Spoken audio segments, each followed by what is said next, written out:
Wenje bibangulira ebisitowa n'ebirala ebitategerekeka okkiriza okwebaza kwamu bwe yaliwo olunaku luli olwakatyabaga okyali Katonda y'omu because you are God who doesn't change. May you continue stretching your hand upon these your children. I don't allow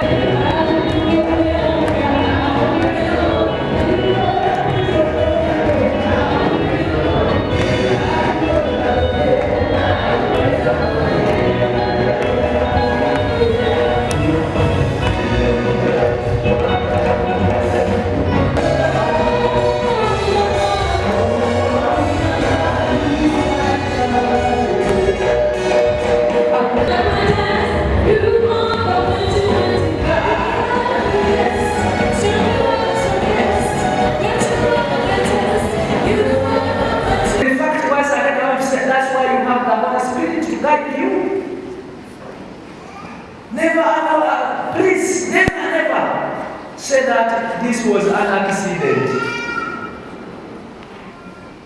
God will judge you when you continue.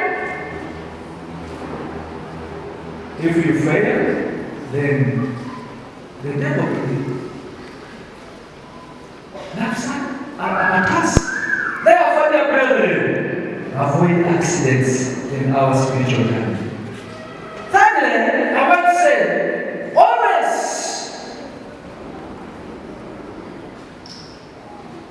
ask God to stand with you. The only thing with our God is the only God who doesn't abandon his children. Come with us to make us maneuver. Many challenges come to our way, but brethren, that's why Jesus came to us as a gift.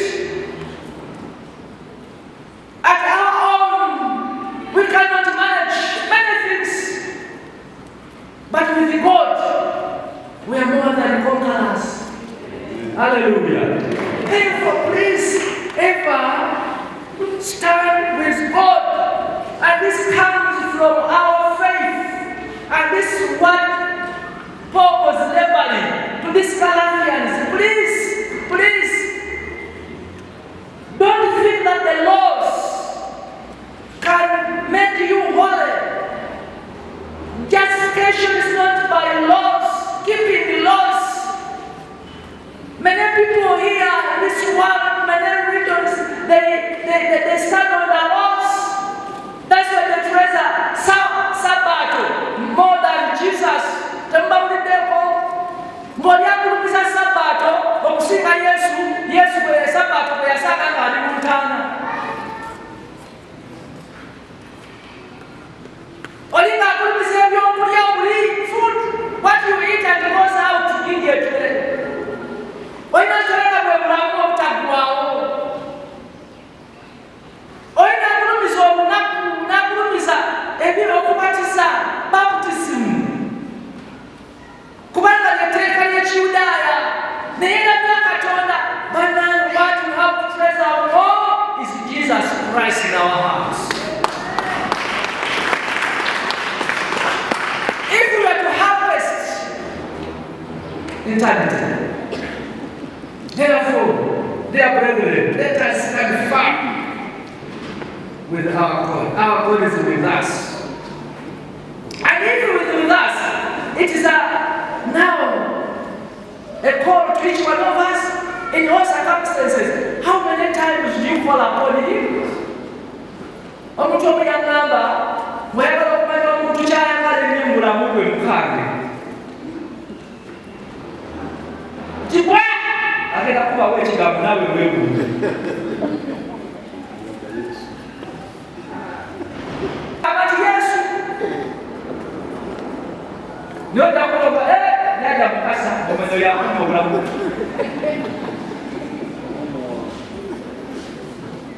Lubaale wattu temubawuliddeeko kubanga lubaale yatudde obulamu bwabwe. Maama nnyabo kubanga amanyi maama we yakunya obulamu. materi agamba ko taakase.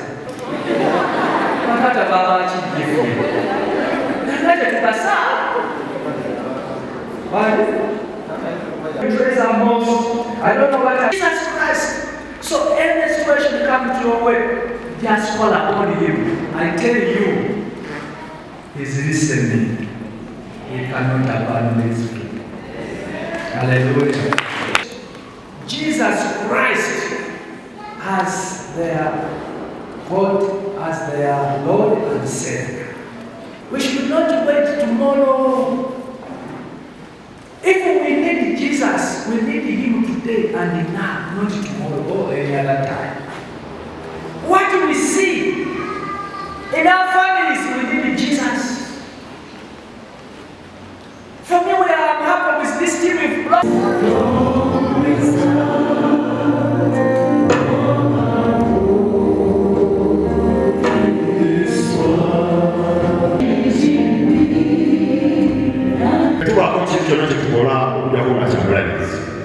Era olunaku lwa leero njagala Bishop tumulage enkola y'emisinge.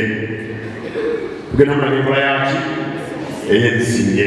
Bishop alina omulimu omunene gwakola gwa kuzimba ki Lutikko. Si weewaawo simanyi oba projector alina Lutikko bwefaanana ati projecting naye siwa Bishop olw'okubanga ozze kkiriza nze n'abakristaayo abali wano tukunoonyeza yakakadde k'essente kamu kayambeko okuzimba Lutikko. Mumpe ekibbo tunoonye akakadde tunoonye lwaki Katonda obaolyawo atwaddeyo omukisa.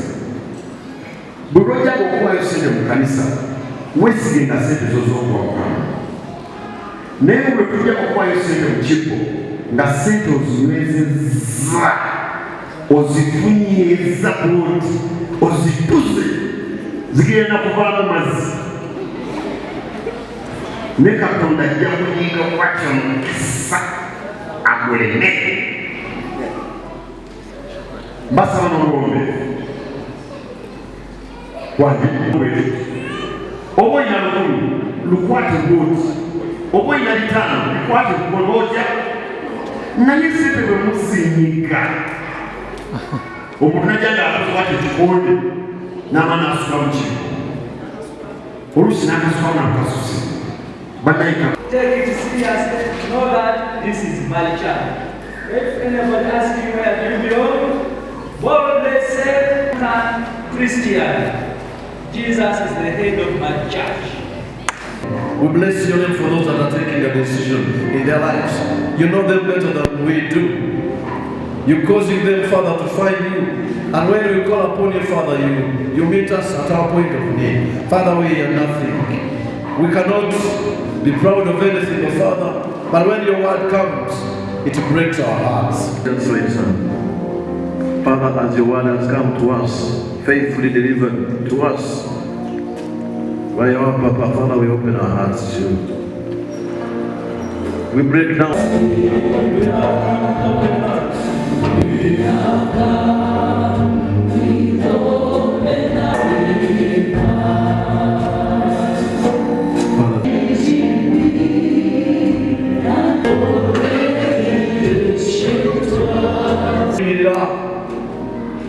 Mfuko mwangushi mu byonna ebipangula musasira onyambe. Amen.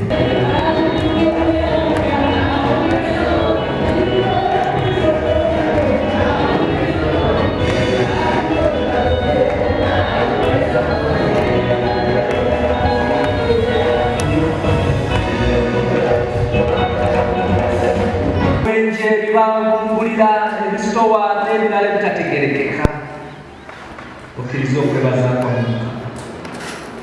Bwe yaliwo olunaku luli olwakatyabaga okyali Katonda y'omu. Because you are God who doesn't change. May you continue stretching your hand upon these your children. I don't allow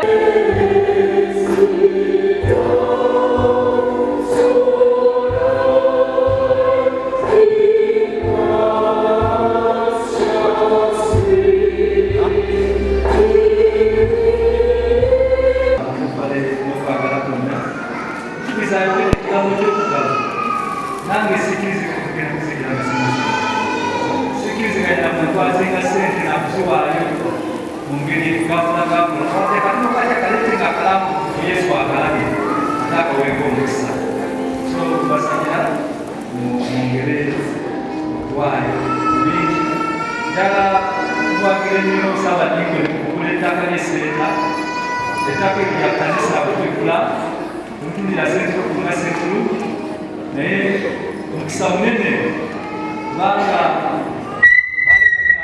waliwo baze abakujjako bateekawo omuzikiti n'ebirala so Ssaabadinkoni abayita mulundi gumu guno basaba mujoyininge n'amaanyi gamwe gonna beebazizza mwongere okuma abaana bafulumula tukwako njagala mweteeketeeke bajja ku masomero ate muwagira amasomero gaffe ako gafune bulungi endala okujja naku lwakukola n'ensaawa ekiseera kyonna kyomaze wano kama atikwemu omukisa mwebale nnyo webalire ddala abagole naawe ba commission to go and serve the Lord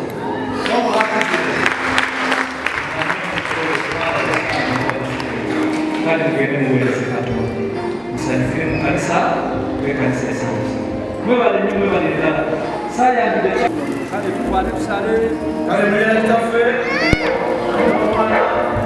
namwemwekwegamazi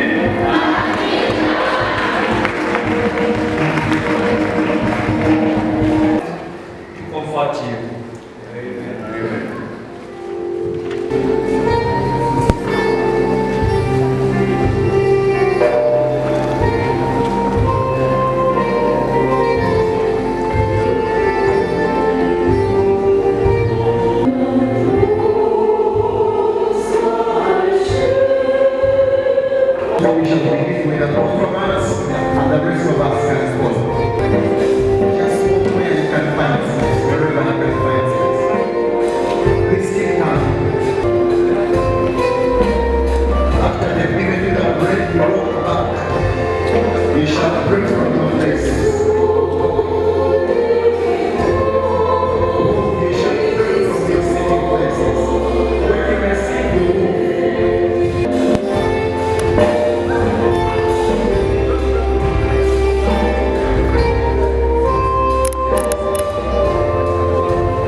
Jesus is the head of my church.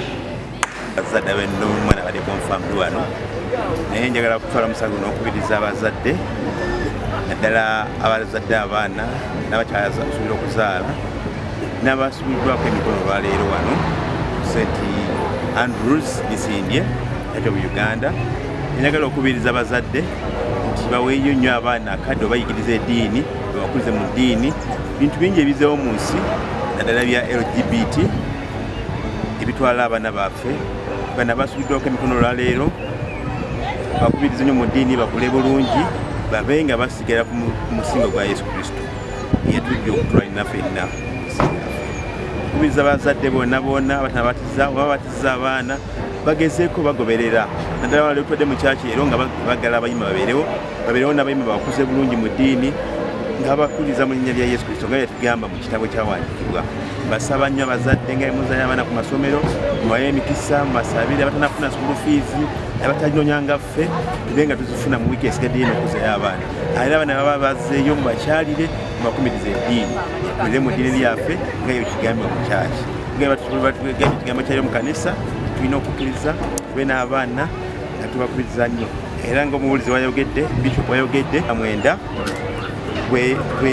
tweralikira konna konna Mukama ajja kwongera okugula emikisa zaffe zonna bagaliza olunaku olulungi abagenze mu kusanyuka n'abaana bakusanyukire bulungi mubasabire era nga mubazeeyo ku kiti babasabireko nga baire ku masomero bingi ebibeera ku masomero nga bazeeyo bakulire mu ddiini lyaffe babeere naffe nafena Mukama bakumwe na mwena. Taka Christopher Kaddu Namutwe ennaku zino ku kanisa ya Central Andrews Church Misinde nkolanga owa development nali mukubiriza waayo okumala ebbanga ddene wenava nenkubiriza obusaba dinkoni bw'esseeta ate nembeera omukubiriza w'obulabirizi ebisanja 2 eby'omuddiringano nenkomawo okuweereza mu kanisa yange wano nga bwembagambye. Ekyokusaako abaana emikono, tulina abaana bangi betusaako emikono naye ngaekikulu ekikirimu bwe tuba tubayingiza nga enkola entongole ey'okuyingiza abaana mu Anglican Church of Uganda okubeera bammemba b'ekkanisa eyo ey'Anglican nga bwe tugamba tuba twetaaga abo ababeeyimirira okubeera nga babalera kubanga abamu bagenda okufuna konfomansi eyo omukolo omwoyo omutukuvu mwafunirwa ng'emyaka gyabwe gikyali. Abasinga tubasindikayo olw'okuba bwe banaatuuka mu siniya tebajja kufuna biseera naye nga n'ekintu kino kye tuyitamu ekyokusaaka abaana emikono okw'omulabirizi kintu kikulu nnyo. Tufuna bammemba baffe abatongole mu Anglican Church of Uganda naye ekyokubalera kikulu nnyo. Abantu bangi beeyimirira abaana bano okubatizibwa naye bwe bamala okusibwako emikono n'oluusi nga tebannasibwako abeeyimirira ne babasuula naye ng'ate munene nnyo buvunaanyizibwa bunene nnyo ffe ng'abeeyimirira abaana okubeera nga tubalondoola okubeera nga basigala bali mu kkanisa era abaana bano netubeera nga tubakuliza mu kkanisa ne tufuna ekkanisa ey'enkya ey'obuvunaanyizibwa.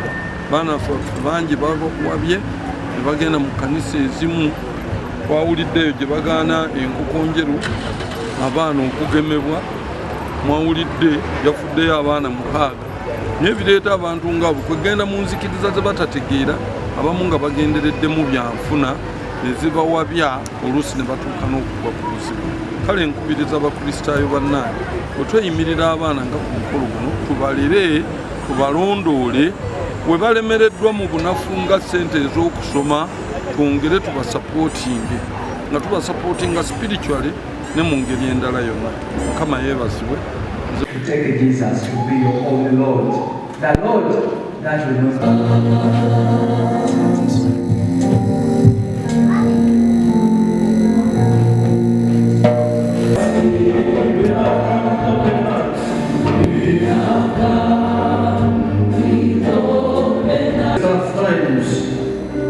When things are not the way